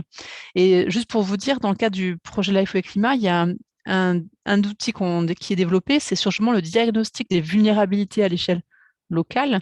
Et c'est vraiment basé avec en partie des données scientifiques et en partie des dires d'experts quand la donnée scientifique n'existe pas, justement pour impliquer tous les experts. Donc, je pense que pour moi, il faudrait forcément commencer par ça. Explore 2 ne va pas vous donner la réponse à ce genre de questions. Elle va vous donner des éléments de compréhension du climat futur et l'hydrologie de référence future. Je ne peux pas dire naturelle, mais c'est juste vraiment un travail en concerté avec les acteurs sachants du territoire que vous pourrez prioriser, on va dire, quelque part. S'il vaut mieux défendre une zone humide à tel endroit, puis ça se trouve sur votre territoire, ce ne sera pas la même réponse selon la superficie de votre territoire. Voilà. Je pense je me sens que c'est plutôt une démarche de diagnostic de vulnérabilité qu'il faudrait engager. Et bon, sachez qu'il y a un outil là qui va être bientôt disponible selon votre. Je ne sais pas si je réponds totalement, mais. C'est ce que fait aussi les agences de l'eau, des études de vulnérabilité. Et est-ce que aussi on promeut aussi, en tout cas dans un certain nombre d'études, je regarde déjà la vulnérabilité des territoires avant d'engager des solutions d'adaptation pour les hiérarchies. Et d'envisager des arbres à solutions, en fait, en fonction effectivement de la priorisation que vous aurez mis à la vulnérabilité envisagée, à court terme, moyen terme, long terme aussi. Pardon, excuse-moi, Eric. Il y a Delphine qui voulait intervenir, mais elle a baissé la main. Oui, je voyais le temps qui tournait. Et puis, c'est une petite question. C'était dans la suite de l'échange que vous avez eu sur les retenues entre Samy et toi, Eric. J'ai pas bien compris sur donc vous faites dans Explore 2 finalement une hydrologie de référence qui est entre guillemets une hydrologie naturelle. Et donc c'était ce naturel, en fait, c'est une hydrologie sans les usages, mais aussi sans les retenues, comme si les retenues n'étaient pas là, ou c'est avec les retenues, mais sans prélèvement. Voilà, c'était ça que je voulais savoir. Et du coup, après, ce que je comprends bien, c'est que c'est à l'échelle de la France, donc c'est avec un certain type de représentation des retenues, vu le grain. J'imagine. Mais déjà, la question, c'était plutôt sur est-ce que c'est avec ou sans retenue l'hydrologie de référence? Alors, dans la sélection des... c'est... Comme je disais, dans les modélisations, pour être clair, dans les modélisations que l'on engage en termes hydrologiques, il n'y a pas de représentation des actions humaines, que ce soit en forme de stockage ou en forme de prélèvement. Donc, tout ça est débranché. On ne prend que le cycle naturel de l'eau. Donc, ça, c'est en simulation sous changement climatique. Et effectivement, dans nos modèles, on a exclu, ce que on disait tout à l'heure, les stations qui étaient fortement influencées. Notre manière d'identifier le caractère influencé, c'est la BNPE et l'évaluation des prélèvements à l'échelle annuelle qui ensuite on ramène à la saison pour l'irrigation. Enfin bon, bref, voilà, de façon un petit peu schématique. Et d'une certaine manière, on imagine, mais c'est très naïf, hein, on a le droit d'être naïf, c'est qu'en gros, quand il y a un prélèvement, si c'est pour une retenue, c'est déclaré quand même comme prélèvement, tu vois. Il y a pas de, le prélèvement, on ne le voit pas s'il est stocké derrière une retenue ou s'il est utilisé tout de suite. Oui, oui, oui, je comprends bien. Donc, c'est hors prélèvement, éventuellement dans les stockages, mais du coup, si tu peux enlever les prélèvements et garder l'infrastructure et du coup avoir une influence sur les ruissellements et sur le stockage, du coup. C'était pour ça que je posais la question. Ils sont quelque part dans le paysage, hein. De toute façon, dans la transformation pluie-débit, notamment pour les modèles qui sont des modèles conceptuels, leur paramétrage, il intègre des tas de choses, donc l'occupation du sol, des éléments d'infrastructure, hein, comme tu le dis, des éléments d'ordre purement hydraulique, d'ordre naturel, du karst, tout ce que tu veux. Et effectivement, dedans, dans le paramétrage, il y a quelque part peut-être un PWM qui est lié à l'existence d'infrastructures. Ok, ok. Mais il n'y a pas, en tout cas dans ce projet-là, hein, il n'y a pas de représentation explicite ou d'intégration où que ce soit dans le processus de simulation d'un fonctionnement d'une infrastructure. Voilà. Mhm. Je ne sais pas si c'est plus clair que Oui, ça. oui, si, si. Merci.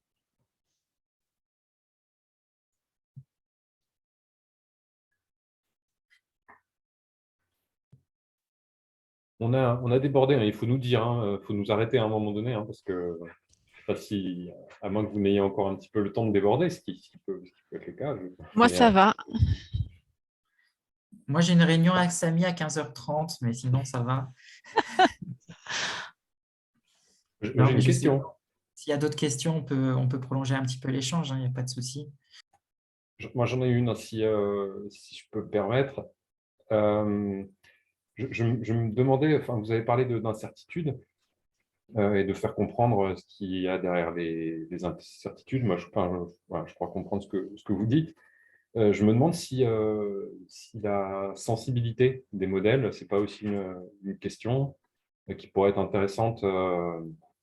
La sensibilité, je veux dire, est-ce qu'on se trompe, voilà, est-ce qu'on se trompe à cause d'une prévision de pluie? Est-ce qu'on se trompe à cause d'une occupation du sol ou d'un coefficient de ruissellement? Je me dis naïvement, encore une fois, que ça peut être des éléments quand même de décision pour se dire, bah non, si on réduit la vitesse de ruissellement, par exemple sur un bassin versant, on est certain on va vraiment significativement améliorer, enfin optimiser, je ne sais pas comment dire, mais ralentir le grand cycle de l'eau, en tout cas. Est-ce que c'est pertinent comme analyse ou... Alors, nous, notre incertitude, alors c'est vrai qu'on s'était posé à un moment la question de faire ce qu'on appelle des études de sensibilité, hein, en gros, sur un certain nombre de paramètres, qu'elles soient physiques ou d'ordre purement numérique, et de faire des études de sensibilité pour voir en quoi, si on représentait a priori mal tel processus, en quoi ça pouvait perturber ça modifiait d'une certaine manière la réponse au changement climatique. Donc, c'est vraiment faire toute la chaîne de traitement en la perturbant un petit peu, quoi. Mais c'est des exercices qui sont relativement lourds. Donc, on n'est pas rentré dans ces éléments qui sont un petit peu d'ordre à la fois de la représentation et la structure du modèle et également des défauts de connaissance en termes de processus hydrologique. On n'est pas allé jusque-là. Nous, c'est vraiment en gros, quand on parle d'incertitude, c'est de voir en quoi l'incertitude que l'on a sur le climat, comment elle se propage sur l'hydrologie. Est-ce que finalement, l'incertitude que l'on a à la fin, elle est portée principalement par une méconnaissance ou par une dispersion très très forte des trajectoires climatiques, ou c'est au contraire l'hydrologie, les modèles hydrologiques qui ne sont pas d'accord entre eux et qui vont faire que des résultats explosent en termes d'incertitude? Voilà, c'est vraiment ces éléments-là qu'on est plutôt en train de regarder avec des outils qui sont les outils des collègues de l'IGE qui ont l'habitude et la maîtrise en gros de ces outils. Et c'est vrai que notamment par rapport à la neige, par rapport au glacier, on n'a pas une représentation explicite, par exemple, des glaciers. Donc, ça signifie que quelque part, nos modèles ne sont pas parfaits. Mais par contre, on n'aura pas… Enfin, aujourd'hui, on n'a pas comment dire, l'appréciation sur les conséquences en termes de cette méconnaissance sur finalement le résultat final. Voilà. Donc, parce que voilà, on n'a pas d'éléments de comparaison. Donc, voilà, il y a une incertitude. Elle est plutôt, nous, vraiment sur le schéma numérique et sur notre représentation du cycle de l'eau avec nos modèles.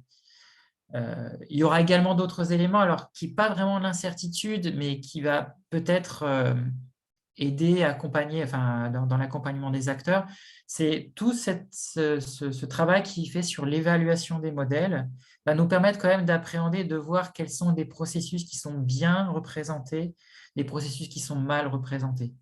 Bon, ça ne veut pas dire, enfin, on ne sait pas encore aujourd'hui comment on va communiquer cette information, comment on va la valoriser dans notre communication, mais en tout cas, il y a tout un travail sur cette phase d'évaluation qui est un préalable pour s'assurer que quand même on reproduit à peu près correctement les principaux facteurs et les principaux composantes du cycle hydrologique. Effectivement, la réflexion a déjà été commencée sur le côté comment communique-t-on aux acteurs les limites, forces et faiblesses de chaque modèle utilisé. Dans le cadre du projet, on n'a pas encore tranché sur comment on allait communiquer cela, notamment parce que les questions nous ont déjà été posées, et notamment aussi parce que sur les points de restitution, enfin de simulation, pardon, français, sur certains points, il y aura plusieurs modèles, on va dire entre 2, 3 à 7 modèles, selon la couverture géographique du modèle. Donc, il faudra aussi expliquer pourquoi, voilà, les incertitudes liées au fait qu'il y ait au moins en théorie 2, 3 modèles qui ont tourné, et aussi parce que, comme il a été dit, certains résultats, notamment SIM2, ont été mis à disposition, notamment pour pouvoir développer le démonstrateur de DRIAS-O. Il fallait mettre des données dedans. Et du coup, certains utilisateurs commencent à nous demander des informations sur la robustesse de tel modèle. Voilà. Donc, il y aura une information, mais ce n'est pas du tout tranché encore comment.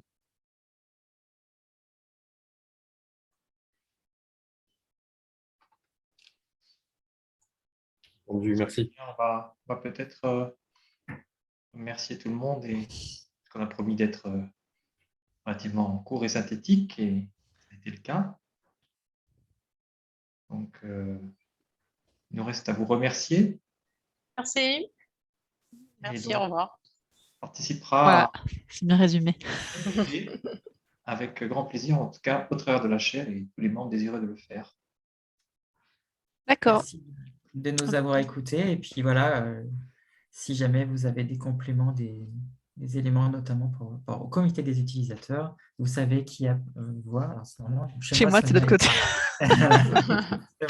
Mais oui. Avec les vignettes de... Oui, c'est ça. Puis en plus, ça bouge selon qui s'en va. Mais la présentation, oui, on nous demande si on peut faire la présentation. Je suppose que oui. Enfin, Eric, on peut la mettre à dispo via Julien. Je l'enverrai et je laisserai Julien mettre à disposition. Ok, je vous remercie beaucoup. Merci beaucoup. Merci. Merci Au revoir. vous deux. Au revoir. À bientôt.